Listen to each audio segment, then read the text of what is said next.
បានជាអចិន្ត្រៃយ៍ទេគឺយើងមើលទៅវានឹង expire នៅថ្ងៃទី2 ខែ 12 ឆ្នាំ 2026 អញ្ចឹង1 ខែទេជំរាបសួរប្រិយមិត្តទាំងអស់គ្នាក៏ដូចជាសូមស្វាគមន៍មកកាន់វីដេអូថ្មីបន្តទៀតហើយថ្ងៃនេះគោលបំណងរបស់ខ្ញុំគឺចង់ធ្វើការបង្ហាញតាក់ទងជាមួយនឹង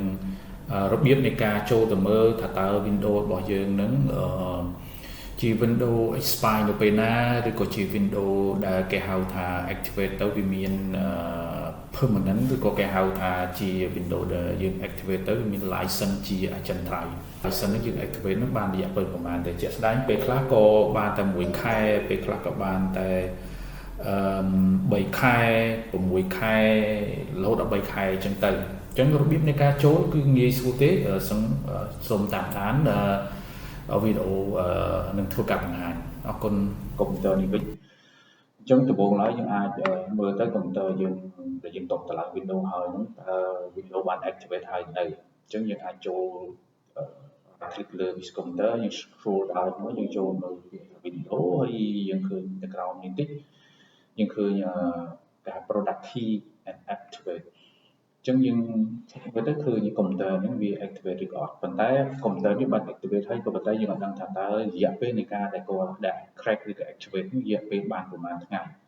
អញ្ចឹងយើងចង់ដឹងវាយើងអាចប្រើ command prompt យើងអាចសើចតាម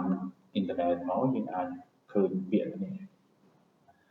slmg/pr ជា command មួយដែលយើងអាចថាcheck មើលដល់ Windows ដែលយើងបាន crack ហ្នឹងឬក៏ Windows ដែលយើងឬក៏ computer ដែលយើងបានទិញមកហ្នឹងវាបាន activate